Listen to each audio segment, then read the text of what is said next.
প্রিয় দর্শক, এখন এই মুহূর্তে দাঁড়িয়ে রয়েছে আমাদের খোকসা থানা রোড সংলগ্নে, যেখানে 10তলা বহুতল ভবন নির্মাণের কাজ চলছে। সেই জায়গা থেকে আমি আপনাদের একটু বিস্তারিত দেখানোর জন্য চেষ্টা করব। আমাদের খোকসার কৃতি সন্তান, একজন সৌদি প্রবাসী, দীর্ঘদিন তিনি সৌদি প্রবাসে থাকেন। আমাদের খোকসার কৃতি সন্তান, খোকসা উপজেলার শিমুলিয়া ইউনিয়ন মানিককাঠ গ্রামের বাসিন্দা। তিনি কিন্তু খোকসা পৌরসভা 6 নং ওয়ার্ডে তিনি বাসিন্দা, তিনি বাড়ি করেছেন।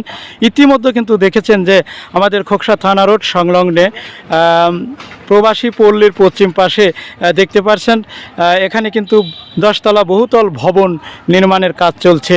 তো আমরা শুনেছি যে এই যে 10তলা ভবন, এই ভবনটি নির্মাণ শেষে এটি ভাড়া দিবেন, আর এটির নাম দেওয়া হয়েছে যে মক্কা মদিনা টাওয়ার। আর এই টাওয়ারটি ভাড়া দিবে, এই ভাড়া থেকে যে টাকা উপার্জন হবে সেই টাকা দিয়ে খোকসাবাসীর উন্নয়নমূলক কাজে তিনি কিন্তু ব্যবহার করবেন এবং তাদের সহায়তা করবেন। যেমন মসজিদ, মাদ্রাসা, ঈদগাহ, গোরস্থান এবং এতিমখানা, এছাড়াও যে সকল দুস্থ অসহায় পরিবার রয়েছে সেই পরিবারের সাহায্য সহযোগিতা এবং ঘরবাড়ি আগুনে পুড়লে এই আনোয়ার খান, আলহাজ আনোয়ার খান, তিনি কিন্তু এই প্রতিষ্ঠানের যে টাকা, সেই গুছিত টাকা দিয়েই তিনি কিন্তু এভাবে গ্রামে এবং আমাদের খোকসায় উন্নয়নমূলক কাজ করবে, এটাই তার লক্ষ্য।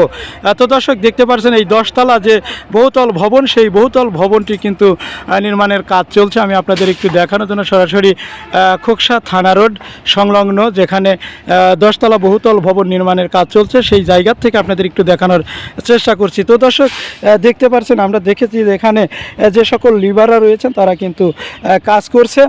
তবে কাজের মান আমরা দেখেছি, এখানে ঢাকার থেকে ইঞ্জিনিয়ার এসেছিল, ইঞ্জিনিয়ার এসেই কিন্তু তিনি এই যে ডিসিশন দিয়েছে, সেই ডিসিশনের সাজেশন মোতাবেক এখানে এই 10তলা বহুতল ভবনের যে কাজ সেটি কিন্তু চলছে।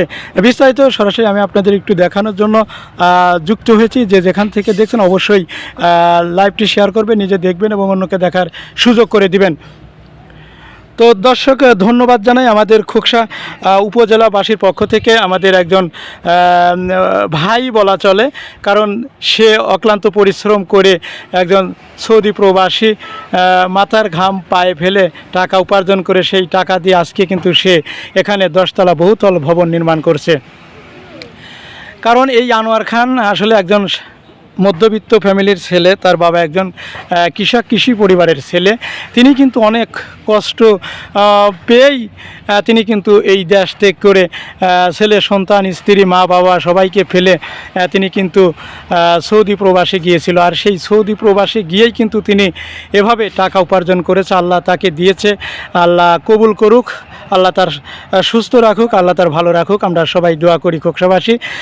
তিনি খোকসার এই নিম্ন আয়ের মানুষ বা দরিদ্র অসহায় পরিবারের জন্য তিনি বিভিন্ন আল্লাহর ঘর থেকে শুরু করে বিভিন্ন শিক্ষা প্রতিষ্ঠান এবং মসজিদ, মাদ্রাসা, ঈদগাহ, গোরস্থান এবং যে সকল এতিমখানা রয়েছে প্রত্যেকটা জায়গাতে কিন্তু তিনি পরিদর্শন করেন আসলে, এবং তিনি কিন্তু নিজে এই ফান্ড থেকে আর্থিক সহায়তা প্রদান করে থাকে। যেমন মসজিদের ছাদ হচ্ছে না, এলাকাবাসী তার কাছে যদি আবদার করে, তার কাছে যদি রিকোয়েস্ট করে, তাহলে সে করে দিচ্ছে।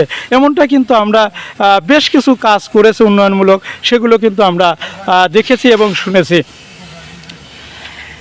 তো দর্শক, আমি সরাসরি আমাদের খোকসা থানা রোড সংলগ্ন, যেখানে 10তলা বহুতল ভবন নির্মাণের কাজ চলছে, সেই জায়গা থেকে আমি আপনাদের একটু সরাসরি দেখাতে যুক্ত হয়েছি। দেখতে পাচ্ছেন আমাদের সৌদি প্রবাসী আলহাজ আনোয়ার খানের জন্য সবাই দোয়া করবেন, আল্লাহ যেন তাকে সুস্থ রাখে এবং ভালো রাখে। ঠিক সে যেন আমাদের খোকসাবাসীর জন্য এভাবে এগিয়ে যেতে পারে, যেটি তার লক্ষ্য। তবে আমরা কিন্তু আনোয়ার খানের সঙ্গে কথা বলেছি, তিনি কিন্তু আমাকে জানিয়েছেন যে আমি আসলে একজন কৃষি পরিবারের সন্তান, অনেক কষ্টের বিনিময়ে আমি সৌদি পাড়ি জমিয়েছিলাম। তো সেখানে থেকে আল্লাহ এখন আমাকে দিয়েছে। আমার যে লক্ষ্য, আমি চাই যে খোকসার মানুষ এবং যে সকল প্রতিষ্ঠানগুলো রয়েছে ঈদগাহ, গোরস্থান, মসজিদ, মাদ্রাসা, এতিমখানা, এছাড়াও অনেকে মেয়ে বিয়ে দিতে পারছে না, কন্যার দায়, এছাড়াও অনেকে রয়েছে যাদের ভয়াবহ অগ্নিকাণ্ডে ঘরবাড়ি পুড়ে যায়, বিভিন্ন জায়গাতে তিনি কিন্তু এভাবে দান করেছে। তো দর্শক, এই জন্য খোকসাবাসীর পক্ষ থেকে আমাদের প্রবাসী আলহাজ আনোয়ার খানের জন্য সবাই দোয়া করবেন। আল্লাহ যেন তাকে ভালো রাখে, আল্লাহ যেন তাকে দীর্ঘায়ু কামনা করে, সেজন্য বাংলাদেশের জন্য এবং খোকসাবাসীর জন্য অনেক কিছু করতে পারে। খোকসা মক্কা মদিনা টাওয়ার থেকে মোহাম্মদ হাফিজুল ইসলাম বকুল, বিটিভি নিউজ, খোকসা, কুষ্টিয়া।